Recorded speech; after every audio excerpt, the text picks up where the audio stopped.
Hello दोस्तों, राधे राधे। वैसे तो भोजन में क्या खाएं और क्या नहीं, यह हर व्यक्ति का निजी निर्णय होता है। लेकिन जब यह प्रश्न धर्म, आत्मा और करुणा से जुड़ जाता है, तब यह केवल स्वाद या आदत का विषय नहीं रह जाता।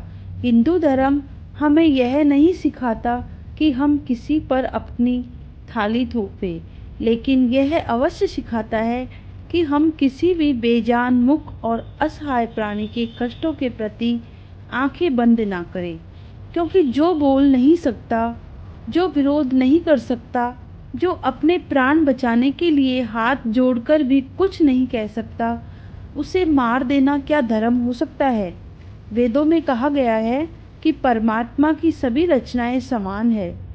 जिस प्रकार मनुष्य के भीतर आत्मा है, उसी प्रकार पशु पक्षियों के भीतर भी वही चेतना है। अंतर केवल इतना है कि मनुष्य बोल सकता है और जानवर मौन रहते हैं, लेकिन उनका मौन उनकी पीड़ा को कम नहीं करता। जब किसी निरीह पशु को मारा जाता है, तब उसका शरीर नहीं, उसकी चेतना भी तड़पती है। वह भी जीना चाहता है, वह भी अपने बच्चों को देखना चाहता है, वह भी भय महसूस करता है। बहुत प्राचीन समय की बात है। गंगा के तट पर एक शांत आश्रम था, जहाँ ऋषि आत्मदेव निवास करते थे। वे करुणा के सजीव उदाहरण थे। एक दिन उनके आश्रम में कई लोग आए और भोजन को लेकर चर्चा करने लगे। कोई कह रहा था मांस खाना गलत है, कोई कह रहा था यह तो परंपरा है। तब ऋषि आत्मदेव ने सभी को ध्यान से देखा और कहा, आज मैं तुम्हें धर्म नहीं, संवेदना की बात बताऊंगा। ऋषि ने कहा, कल्पना करो तुम किसी अंधेरे कमरे में बंद हो। तुम्हें पता है कि थोड़ी देर में तुम्हें मार दिया जाएगा। तुम बोल नहीं सकते, भाग नहीं सकते, बस डर के साथ प्रतीक्षा कर सकते हो। अब बताओ, उस समय तुम्हारी आत्मा क्या अनुभव करेगी? वही अनुभव उस जानवर की आत्मा करती है जिसे हम भोजन के नाम पर मार देते हैं। ऋषि ने आगे कहा, अहिंसा का अर्थ केवल किसी मनुष्य को ना मारना नहीं। अहिंसा का अर्थ है किसी भी जीव को अनावश्यक पीड़ा ना देना। जब हमारे पास अन्न, फल, सब्जी, दूध, अनाज जैसे विकल्प मौजूद हैं, तब किसी मुक्त प्राणी के प्राण लेना किस धर्म में आवश्यक बताया गया है? वेदों ने कहीं नहीं कहा कि मनुष्य को जीवों की हत्या करके ही जीवित रहना चाहिए। गीता में श्री कृष्ण ने कर्म और भाव की बात की है, लेकिन क्या करुणा से रहित कर्म धर्म हो सकता है? क्या किसी निरीह प्राणी की गर्दन काटकर, उसके रक्त से हाथ रंगकर और फिर ईश्वर का नाम लेना सच्ची भक्ति कहलाएगी? यदि परमात्मा हर जीव में निवास करता है, तो फिर हम उसी परमात्मा को मारकर कैसे पुण्य की आशा कर सकते हैं? ऋषि आत्मदेव ने कहा, जो जानवर बोल नहीं सकते वही सबसे अधिक सुरक्षा के अधिकारी हैं, क्योंकि जो शक्तिहीन होता है उसकी रक्षा करना ही धर्म है। शास्त्रों में कहा गया है कि जो प्राणी तुम्हें हानि नहीं पहुंचा रहा, जो तुम्हारे सामने निहत्ता है, उसका वध करना महापाप के समान है। यह केवल शरीर की हत्या नहीं होती, यह करुणा की हत्या होती है। उन्होंने कहा, यदि कोई व्यक्ति कहता है कि मैं मांस खाता हूँ, लेकिन मैं बुरा इंसान नहीं हूँ, तो उससे केवल एक प्रश्न पूछो, क्या तुम उस जानवर की आंखों में देखकर उसे मार सकते हो? क्या तुम उसके भय, उसकी चीख, उसकी तड़प को सहन कर सकते हो? यदि नहीं, तो समझ लो कि आत्मा भीतर से इसे स्वीकार नहीं करती। धर्म का मार्ग कठोर नहीं, कोमल होता है।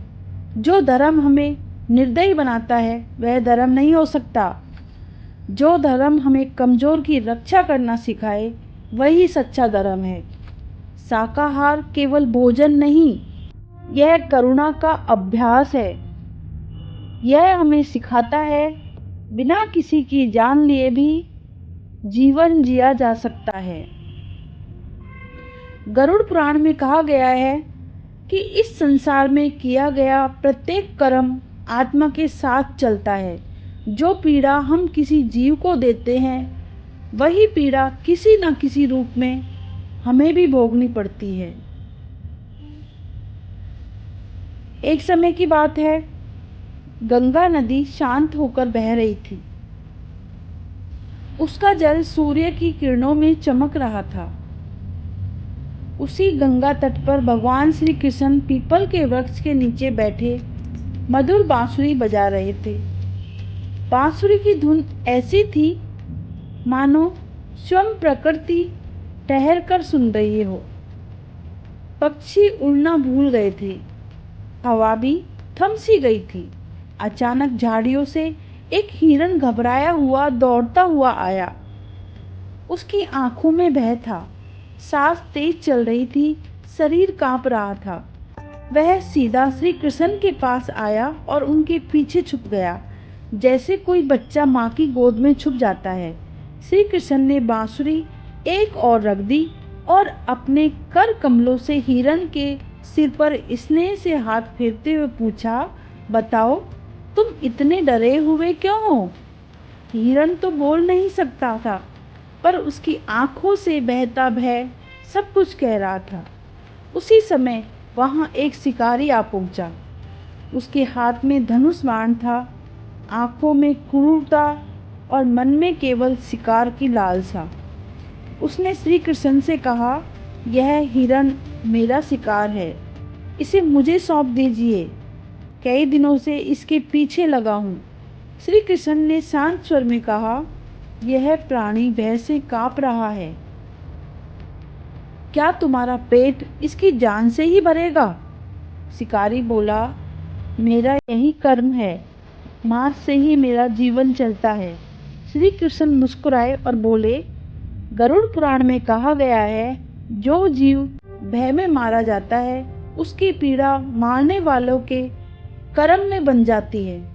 क्या तुम जानते हो कि इस हिरन की चीख तुम्हारे अगले जन्मों तक तुम्हारा पीछा करेगी? शिकारी कुछ क्षण चुप रहा, फिर बोला, भगवान, हम तो यही मानते आए हैं कि जानवर तो खाने के लिए ही बने हैं। श्री कृष्ण ने हिरन को और पास खींचा और कहा, यदि जानवर केवल खाने के लिए बने होते हैं तो उनमें भय क्यों होता है? उनमें ममता क्यों होती है? वे अपने बच्चों को बचाने के लिए जान क्यों दे देते हैं? फिर श्री कृष्ण ने गरुड़ का भाव सुनाया, जो मनुष्य मुक्त प्राणियों की हत्या करता है, वह केवल शरीर से नहीं मरता, वह अपनी करुणा को मारता है। और जिस दिन करुणा मर जाती है, उसी दिन मनुष्य भीतर से मृत हो जाता है।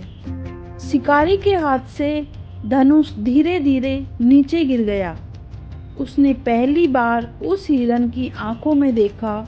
उसे लगा जैसे वह आंखें नहीं, एक प्रश्न हो, मैंने तुम्हारा क्या बिगाड़ा है? शिकारी के मन में वर्षों से जमी कठोरता पिघलने लगी।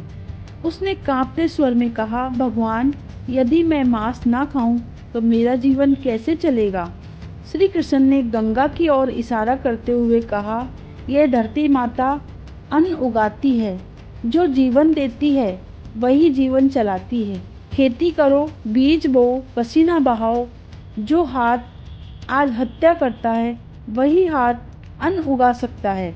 शिकारी की आंखों में आंसू बहने लगे। उसने हिरन की ओर देखा, फिर श्री कृष्ण के चरणों में गिर पड़ा। बोला, आज मुझे समझ आ गया कि मैं शिकार नहीं कर रहा था, मैं अपने ही कर्मों का जाल बुन रहा था। उसने उसी क्षण मांस का त्याग कर दिया। हिरन को मुक्त कर दिया गया। वह कुछ दूर जाकर रुका, मुड़ा और मानो श्री कृष्ण को नमन करके वन में विलीन हो गया। कहा जाता है, कि वही शिकारी आगे चलकर किसान बना। उसने खेती शुरू की, अन्न उगाया, दूसरों को खिलाया और गरुड़ पुराण के अनुसार जिसने एक जीव की जान बचाई, उसके कई जन्मों के पाप उसी क्षण कट गए। श्री कृष्ण ने बांसुरी उठाई। धुन पहले से भी अधिक मधुर थी, क्योंकि उस दिन केवल एक हिरण नहीं बचा था, उस दिन एक मनुष्य की आत्मा भी हिंसा से मुक्त हुई थी। और यही गरुड़ पुराण का संदेश है। ऋषि ने अंत में कहा, यदि तुम सच में ईश्वर को पाना चाहते हो तो पहले उसकी रचनाओं को बचाना सीखो। जो हाथ किसी मुक्त प्राणी को मारने के लिए उठता है, वही हाथ सच्ची प्रार्थना नहीं कर सकता, और जो हृदय किसी निरीह की पीड़ा महसूस करता है, वही परमात्मा का वास होता है। इसलिए यह प्रश्न मत पूछो कि मांसाहार पाप है या नहीं, यह पूछो कि क्या किसी बेजान मुक्त प्राणी को मारना आवश्यक है। यदि उत्तर नहीं है तो वही तुम्हारा धर्म है, क्योंकि सच्चा धर्म वही है जहाँ करुणा जीवित रहती है और कोई भी जीव व्यर्थ नहीं मारा जाता। अगर यह कथा आपके हृदय को छू गई हो और करुणा का यह संदेश आपको अच्छा लगा हो तो कृपया वीडियो को लाइक करें और ऐसे ही धर्म व आत्मचिंतन से जुड़े रहें। वीडियो के लिए हमारे चैनल को सब्सक्राइब करें। आपकी एक छोटी सी लाइक और सब्सक्राइब किसी मुक्त प्राणी के लिए करुणा का संदेश आगे बढ़ा सकती है। जय श्री राम, जय श्री कृष्णा, राधे राधे।